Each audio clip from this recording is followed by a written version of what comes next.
marching in, go marching in.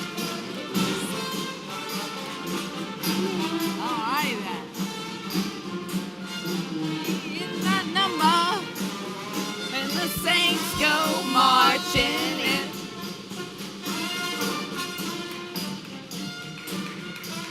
All right, thank you guys. So how's that for a little New Orleans eye-opener? We just thought we'd wake you up with a few of our homegrown musicians. They're still playing, you gotta love them. Wow, they're awesome. I just pinched me now. I didn't mean that really, anyway. Hi y'all, I'm Lally Brennan. This is my cousin T. Martin. We're beside ourselves that we got all of our local friends and heroes. Did y'all know Miss Leah Chase is in the house? I'm not sure she's here yet, but she's gonna be here. She's gonna be here. Much less all of you that we all so respect and admire. And thank you for flying in from all over creation. During hurricane season, no less. Well, that was your idea. I have another idea. I hate when she does that. Oh. No, you're gonna like this one. Nothing makes me happier than when my 3 favorite things in life combine, like today: my family, my city, and my industry. We would like our entire family that is here today to please stand up. Come on. Come on, Alex, everybody Brad, stand Lauren, up. Cindy, Ralph, Pepper, Ellie, Lexi, Jordy, Catherine, Ellie, Thomas, Patrick, Dickie. Did you get here yet? Everybody here. You were out late, I know. We are so lucky. Look at this. What an amazing group. We are so proud of each and every one of you. And as I look out on y'all today, my heart just fills with love. I love you guys. And one hell of a group of restaurateurs, I might say. And we're so ready for some of you youngsters to come take a few shifts, please. Thank you, guys. Thank you for being here. We love y'all. So most of you have probably heard that we lost my mom, Ella Brennan, 3 months ago. I want you to know she was very excited about us doing this event, and she had lots of advice. Whether we asked for it or not, I assure you. As usual. So lots of folks told us we should make today a tribute to her, but I promise you she wouldn't have wanted that. She was always about the future, right? Aunt Dottie, where's Aunt Dottie? Somebody tell me. Aunt Dottie's over there. Right, way back there, okay. But a couple years ago, I convinced Mom to do a book with me about her life. I only got her to go along with it for the kids in the family and the younger people in our business that didn't get to know her as well. Then my amazing friend Deb said, "You have to do a documentary." And I said, "That'll never happen. Highly uncooperative main subject is just a bad idea." Lucky for us, Mom and all of us fell in love with Oscar-nominated filmmaker Leslie Iwerks that Deb sent our way. And damned if the thing, I always clap for her, damned if the thing isn't on Netflix now. We're gonna watch a quick trailer. I don't even know if she owns a pan. But she has one of the most amazing palettes that I've ever ran into, ever. Ella Brennan, what an iconic name, what an iconic woman. I would say that there's no more important female restaurateur ever in American history than Ella.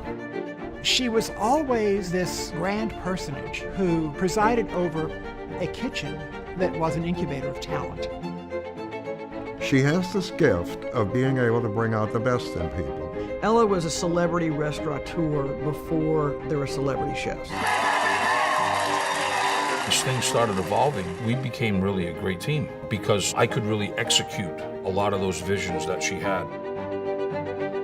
When Brennan's opened in the Quarter and then Commander's Palace, they immediately were elevated to the ranks of New Orleans restaurant royalty. To me, every chef who came out of Commander Palace were a breed apart. I always felt like Cajun and Creole crashed right here in the kitchen at Commander's Palace, and wonderful things have been happening all over New Orleans ever since.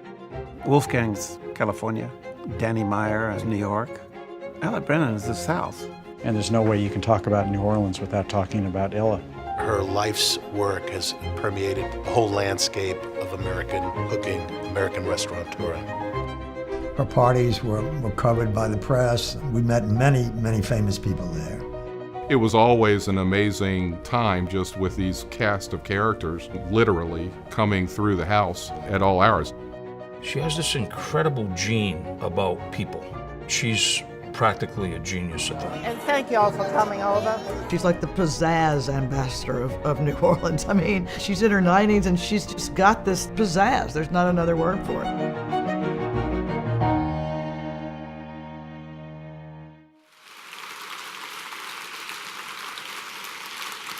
Thank you to Leslie and all the amazing friends who were in that. But that particular scene reminds me of something that Mom used to say that I wanted to use as the book's title, which was, God and I are okay, he knew I had to work brunch. But would not let me use that because the publisher said I could not use the word God in the title. And I said, well, why not? We're gonna sell a lot of books. Every time you put in God, we sell a book. But it did not happen, anyway. So there was a woman behind that woman, our Aunt Dottie. She and my mom lived next door to Commander's Palace for the last 33 years. She was Mom's cheerleader, confidant, best friend, and hairdresser. She is the strongest, most elegant, inspirational lady we know, and we're going to ask her to stand up and ask y'all to help us thank her. Come on, Aunt Dottie. Aunt Dottie. Stand up. I want everybody to see Aunt Dottie. Where is she? There she is. Right back there.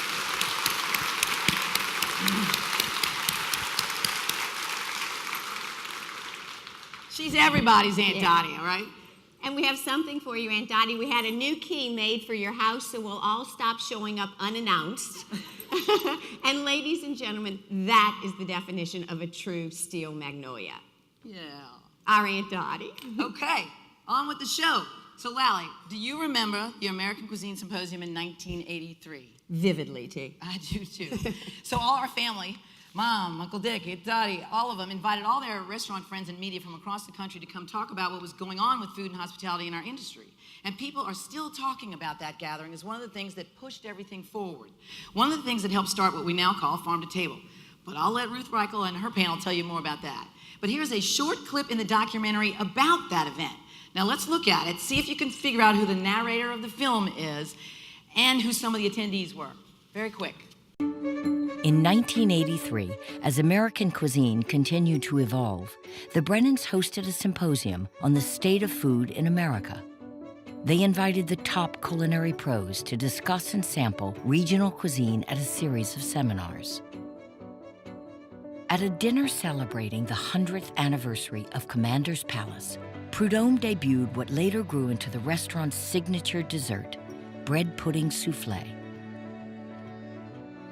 But it was Ella who defied convention by presenting an original farm-to-table menu paired exclusively with American wines. Ella Brennan was largely to blame for there being as much California wine in New Orleans for sure, but the rest of America too. She thought that our devotion to French wines in New Orleans was a little bit ridiculous given how much French wines cost, and she had the sense and also the creativity to say, you know, why not be different? Who was the narrator? Patricia Clarkson. Look at all the Patty Clarkson. Did you all see Larry Forgione and Jerry Burns of the 21 Club? Anyway, fun stuff. So they really, really stirred things back up in '83. And let's see what we can do here today.